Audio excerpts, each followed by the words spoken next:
Ladies and gentlemen, please welcome back Alan KASUJJA. I'm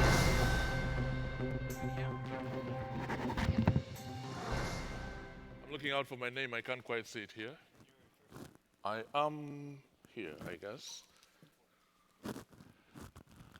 How are we doing this afternoon? Really? Is that the best you can do? How are we doing this afternoon? I think we can take that a couple of notches higher. Come on, how are we doing this afternoon? Brilliant. I've got an amazing panel this afternoon, and to be honest with you, it's going to be an interesting discussion, and I'd like you to participate in it as well. I'd like to start by introducing to you Monique Brandon. Monique is the Executive Director of Kids in Sports United States. Welcome. Monique, that's your microphone. And Monique, your thing is to get kids playing sports, isn't that right? Our kids is to go into communities that are underserved and allow them to have a sports league. Communities that are underserved to allow them to have a sports league. I'd also like to bring in Mike Fox. Unique title this, Mike. Sports Tourism Manager. What is that? That's interesting, isn't it? Yeah. It is. Sports tourism manager, basically for the city of Surrey, which is in British Columbia, for those of you who don't know. Any Canadians here? Yes, great. Anybody from the Pacific Northwest, the city of Surrey is, as you cross the border, you're in the city of Surrey. So you're straight there. Sports tourism manager, and basically you promote the city of Surrey as a venue, a host venue for provincial, national, or international tournaments, obviously to the economic impact of bringing events to the city. But we also work fairly closely with the associations for host volunteer committees, host clubs, that sort of association. Okay, we'll talk to you in a few moments about that as well. I'd also like to introduce you to Mike, the other Mike on this panel, Mike FREITAG. He's a former professional soccer player and is director of coaching for the Colorado Soccer Association. And Mike, which teams did you play for? Manchester United? Just missed out on that one. No, when I played back in the North American Soccer League, Right. San Diego Sockers was the team, and also played in the indoor league. We had the old MISL, which was Denver Avalanche I played with. Okay, brilliant. Has anybody attended the special games this year? The Special Olympics games. The World Games, the Special Olympics. Has anybody attended? Okay, now, the man that you see sitting on the extreme end is Patrick McClenahan. He is the president and CEO of Special Olympics World Games. And if you have attended those games, he's the man that's put them together with the whole team, I'm sure, but he's the guy that's in charge. Yeah. Give him a round of applause. And let's just put this in context. Mike, you're in charge of 6,500 athletes drawn from 165 countries, right, taking part in 25 sports. Over 10 days. Yes. Over 10 days. When was the last time you had a 10-hour sleep? It's been a while. It's been a while. It's been a while. How's it going so far? Are you happy with the way things are turning out? It's fantastic. It's remarkable to see the athletes from all over the world, and it's a mission-driven event. It's to create awareness that leads to acceptance and inclusion of people with intellectual disabilities. We think it's a real celebration of ability. We started with a huge opening ceremony at the Coliseum on Saturday night, just like the 32 Olympics, just like the 84 Olympics. This will be the largest event. This is the largest event LA's hosted since the 84 Olympics in Los Angeles, but for Special Olympics. So it's been quite remarkable. A round of applause. Let's say thank you to Mike and his team with a round of applause. Thank you. But I'm only able to do it because of her organization. That's the only reason I'm able to do that. Yeah, and now the reason I left you for last, Janet, is, well, you know, Patrick does an important job. But Janet FROETSCHER is the president of the Special Olympics. Do you know what that means? It means that she's in charge of 4.5 million athletes in 180 countries taking part in 32 sports. Just crazy. Those figures are astonishing. 95,000 competitions a year. Let's give a round of applause, ladies and gentlemen. And so today we want to talk about developing sports now from a community organization level, and I'd like to start with you, Mike Football. Well, they're both football guys, but Mike. Yeah, Mike. Could you Colorado, could you just start by telling me what a community is? Well, what do you understand it as well, being? I mean, I think we've sitting here all weekend. It's first of all thank you for inviting me. And those student ambassadors, you're very lucky, because I'm walking away educationally, inspiration, education, and motivation I'm getting out of this forum. And community, to me, can be a lot of different things. We can talk about the world. She's dealing with a community as a world. I'm dealing with a state. I'm the keeper of the game in the state of Colorado and trying to make it the best I can. And then you even have communities. And whether it could be, I got a little apartment complex in Colorado. And so what various communities are you dealing with in Colorado? You're talking about an apartment complex. Yeah, the And apartment then I imagine complex. there are very many people from different parts of the It's world. a bunch where refugees live. 2,000 refugees come into Denver a year. And this one apartment complex has from Nepal, from used to be Burma, and the church saw that the kids were playing and created a little club, which I try to help to support with balls and uniforms and go out and practice with them. So, I mean, it may be a little thing, but if everybody does these little things, we're making the world a better place. And Mike, Surrey, just like Colorado, is made up of a huge immigration population. What do the numbers look like? Huge numbers. The city itself is probably the fastest growing in Canada right now. We have 1,000 people a month coming into the city, mostly families, young families with kids. I said the population is just over 500,000 people. Of that, the last numbers are something like 52% are what I would say non-English speaking as the first language. And of that, 60% are Southeast Asian, which tends to be sort of the Indias, the Pakistans, that sort of area. And so the way I understand it, they're coming into Canada, which traditionally doesn't have cricket, doesn't have field hockey, and that's putting you in an interesting situation. Very much so. To push away from the traditional sort of Canadian look of sort of ice hockey rinks and things like that, we now have to look and what the demands are of the community. And we have built in the last few years cricket fields, we have built field hockey fields. More cultural than that, I don't know whether there's any Southeast Asian people here, but kabaddi, which is a huge sport in Southeast Asia, which is, I guess, a mix of freestyle wrestling and football and that sort of thing. And we've had to build a kabaddi field to meet the demands of the community. And just to you two Mikes, how do you then, given the diversity, the fact that they come from all parts of the world, how do you then make sure that you reconcile everybody's interests and to make sure that everybody's catered for? I think you have to keep your eyes open and see what's out there and what are the needs. We also have the Hispanic community. It's hard to get them in mainstream soccer. I mean, they're playing, but they're playing maybe with their adult teams on Sunday. So we try to find ways to get them involved in the mainstream soccer and involved. And I think it's our responsibility to try to do that. Instead of just playing on their own, hopefully maybe they want to be a part of a team. And if they're coming into your new community, there will be people that are already established there, Mike.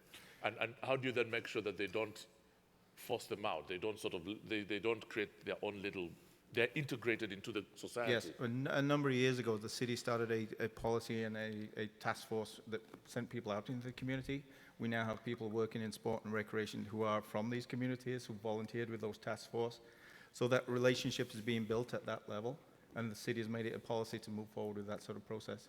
And Monique, kids in sports, underserved communities, how important is sports in those places? Well, it's interesting that you say that. For us, it means a healthier lifestyle in the communities. We can't go in and say, hey, we want you to have a healthy lifestyle, but we can go in and say, we'd like to start this basketball league or this lacrosse league.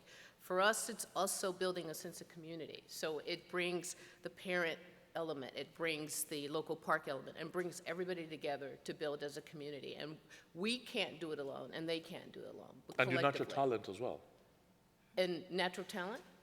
You mean mine? Yeah, you in the process, you end up nurturing talent, kids with talent. Oh, that's true. That's true. I was hoping you were talking about my natural talent. But it's about talent, but it's more so about, again, going back to building that sense of community. We absolutely want kids to participate and be exposed. We're offering lacrosse in communities that For some, they don't even know what lacrosse is. Like We're Uganda, exposing- Uganda took part in the lacrosse thing in the World Games, and I was shocked. Yes. We don't have lacrosse in my country. Yes, and some of it, and here we are in Los Angeles, and there are a lot of communities who have not, or not familiar with the sport, yet it will open doors for them, it will allow them to stay in school.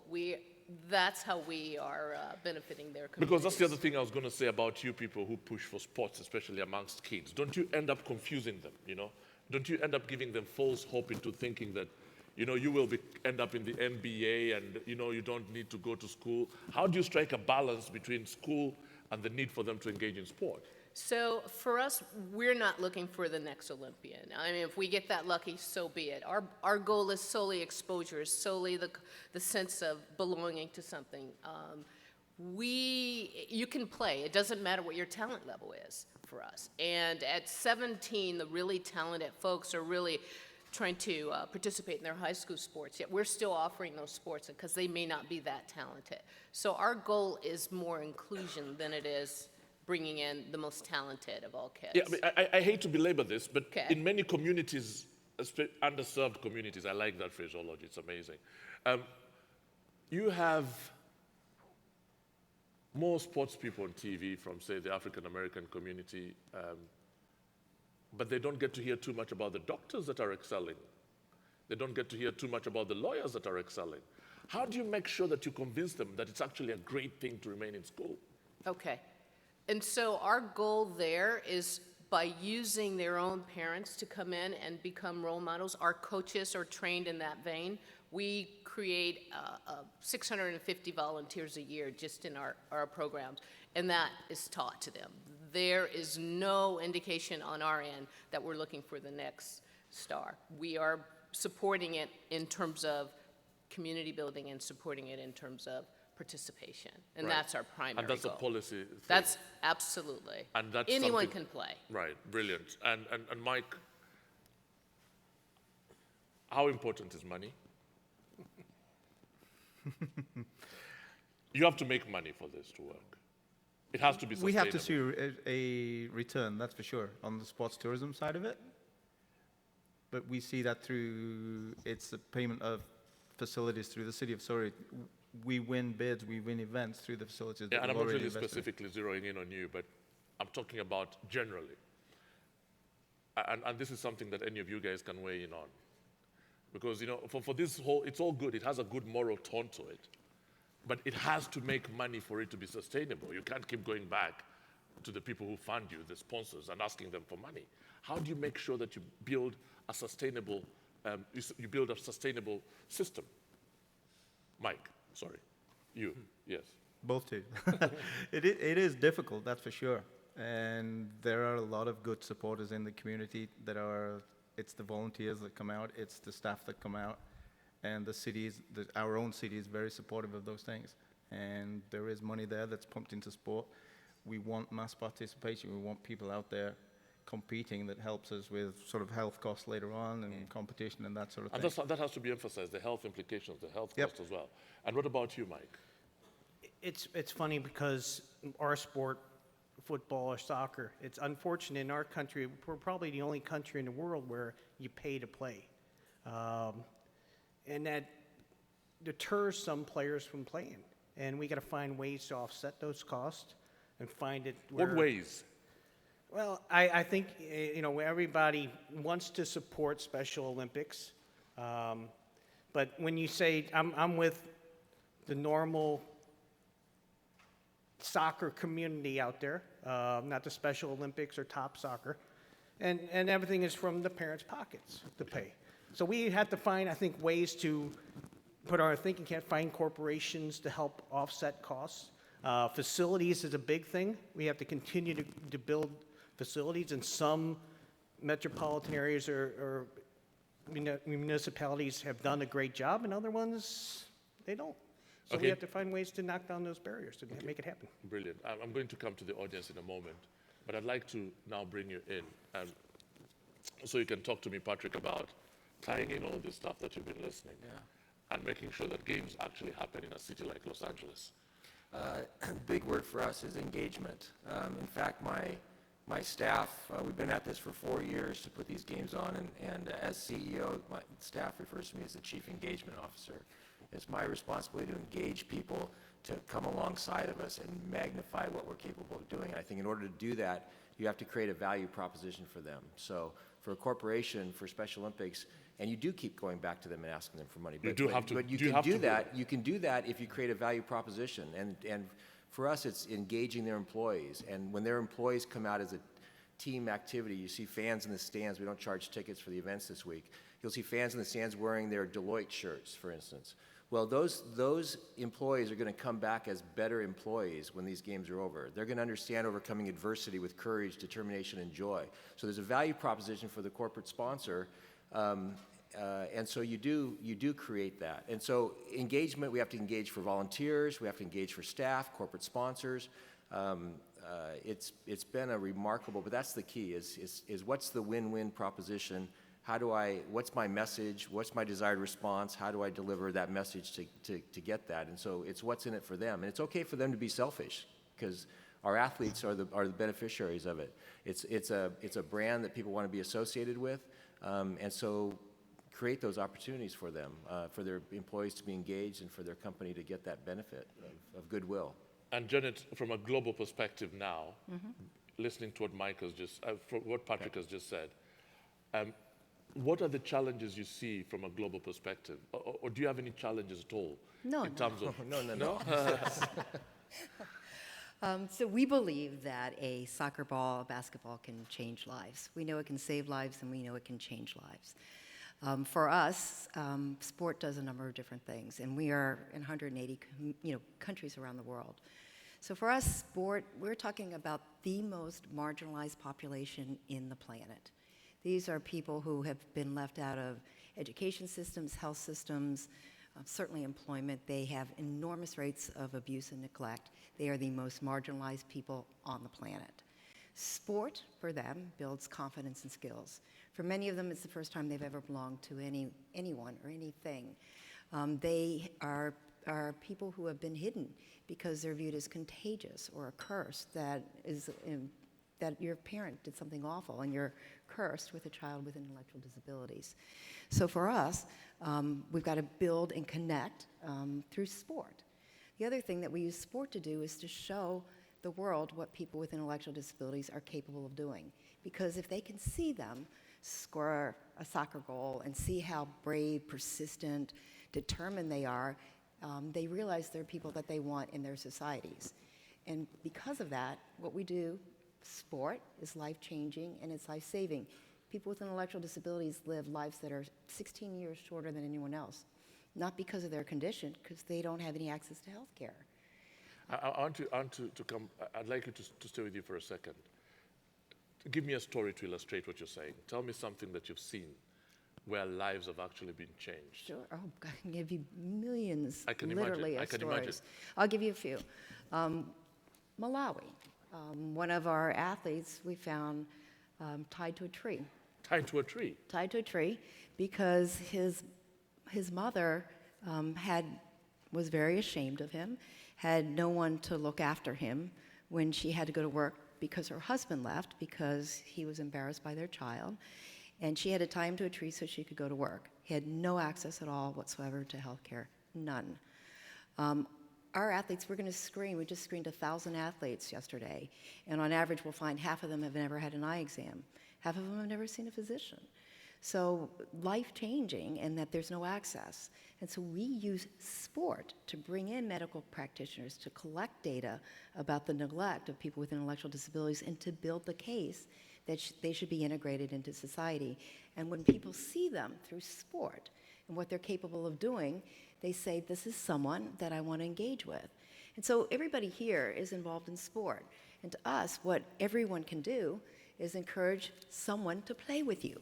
If you can reach out to someone with an intellectual disability who you don't know or you do know and encourage them to play with you, you connect with them. And when you connect with them, you change their life and you change your own life. And if we do enough of that, we'll change the world. And Mike, what are you doing about people with intellectual disabilities in Surrey? It's It's out there. We understand it. We have a Special Olympics group, and I know even the soccer club that I coach with, which is pretty close to Surrey, we have a great relationship with Special Olympics, and the club itself has expanded into a Special Olympics team that they have there that we train with all the time. So there is that linkage there, that's for sure. Okay, and Mike, do you see an opportunity where you include young people with, intellectual? Yeah, we also, U.S. Youth Soccer has a program called Top Soccer, which is for children that have handicaps and so forth. And we try to rerun programs for that also. Okay, now the audience, I'm sure there are questions there. Is there anybody with a burning question? Yes, I see a hand over there. Could you get a mic to her as soon as possible? Any more questions? There's a lady at the front. There's another one over there. Jay Yes. Mafukidze from Olympism for Humanity. When I was listening to both the community tourism, the ways communities are changing with different populations, be it from different countries or for inclusion, and I was just sitting with some of the youth leaders from the Special Olympics, and they talked now about how some of the differently abled people are being taught leadership skills so they can volunteer. What about volunteerism with other cultures? Because I know it can be very different from what we traditionally would see in volunteerism. How do you get people from different cultures to volunteer? A number of years ago, the City of Surrey set out with a number of task forces to go out to these different communities. We have the City of Surrey staff. We do try and bring in these people to actually do the jobs of recreation programming, recreation volunteering. So there is that direct link with the city and with the community groups. The city have looked at their programming too. We tend to do a lot of ethnic programs now, dancing, Bhangra dancing, stuff like that, that's becoming part of sport and recreation. So there's certainly be a push that way by the community to make that work. Do you want to come in on this as well, Jen? Yeah, volunteerism, as you know, in different countries are more accepted than others. What I would say, though, is through every single mechanism, Lions is a huge organization around the world. They're incredibly active with us, and their LEOs are very active. So whether you look at large global organizations or organizations like UNICEF or the Red Cross, or corporations, to Pat's point around the world, we have close to 1.5 million volunteers all over the world. So they're there. They're there. They're all over the world, and they're there. And what you find is once they get engaged, they're engaged for life. Good. And I wonder, Patrick, how important volunteers have been for these games, briefly, before you go back to the floor. It's driven by volunteers. It started with 2 of us that put the bid together, very entrepreneurial.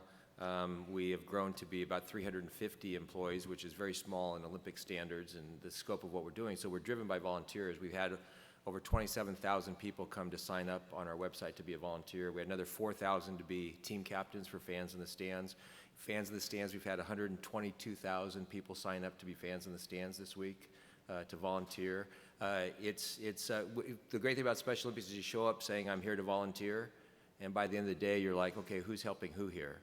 I just got a perspective of what's important. Am I making the most out of my life? Look what they're doing to overcome that adversity. So it's a value proposition. If you once you volunteer for Special Olympics, you want to keep volunteering. All right, thank you, Patrick. Anybody else I saw a hand here, please, madam. Yes, hi, my name is Toby Davies. I'm here from the state of New Hampshire with my daughter and her best friend, who are part of the Leadership Summit with Special Olympics.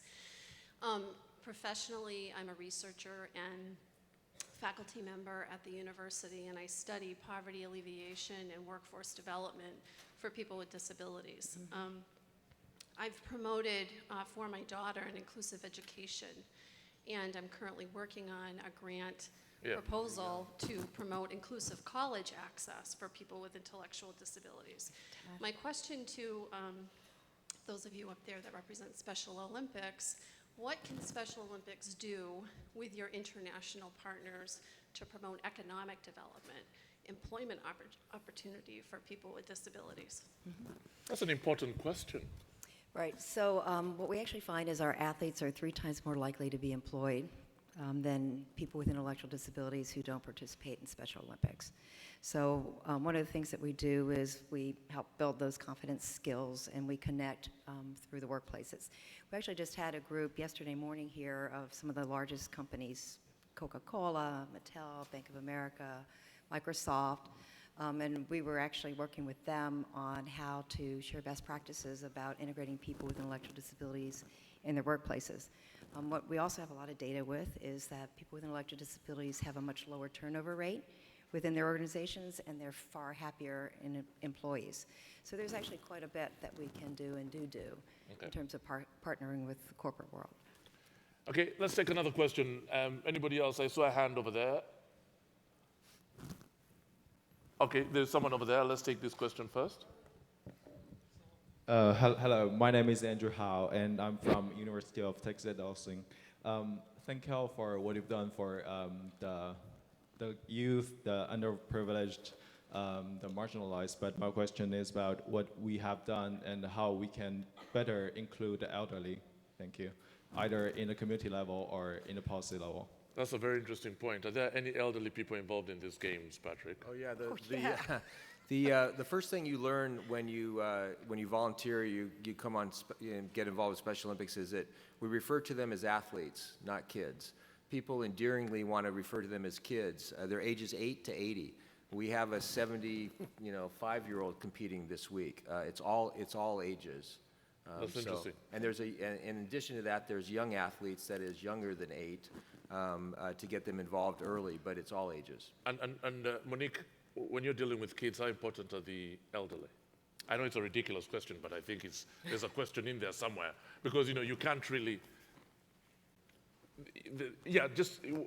How do you see? What's the role of the elderly in the whole structure of things? I know your area is mostly kids, but. So, yeah, but our concept, our model doesn't work unless we have, and I'm going to use the word elderly like with the stretch, but unless we have those role models, those associated with the kids, whether it's a grandparent, whether it's a parent or a park administrator or someone of that nature, unless they're involved, our program doesn't work. It doesn't exist for us. And this sometimes leads to their active participation, I mean, physically. Absolutely. Right. Absolutely. They might be our head coach. They might be our umpire, our referee. We duplicate whatever a very elite sports league would look like. We give that to the underserved, but we cannot do it without the support of all of those in the community. Okay, let's take another final question somewhere I saw a hand over there. Yes, please.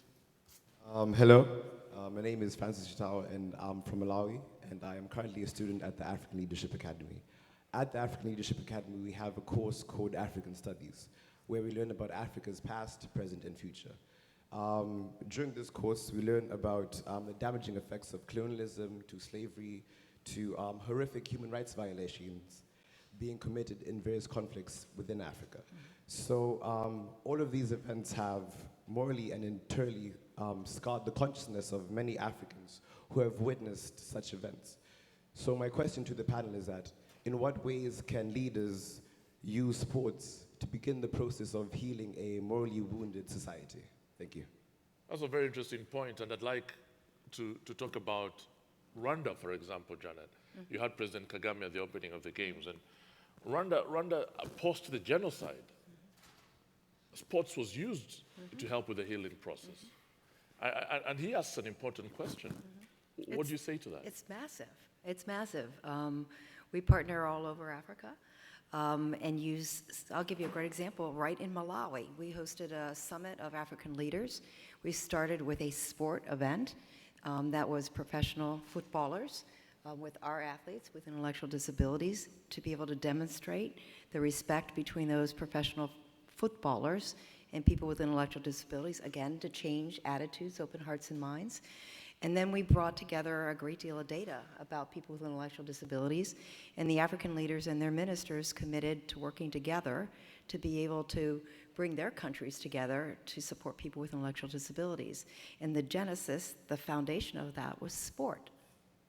And Patrick, yes, what's the biggest reward for putting something like this together, for making sure kids are involved in sports, for making sure that a town like Surrey is also involved in sports as a community, for making sure that the soccer people in Colorado are also what is the biggest reward for you? This isn't about putting on a large event. This is about legacy. It's about what comes from these games. These 6,500 athletes will will have the time of their life, but they represent 4.5 million athletes around the world. This is a platform for us to create change.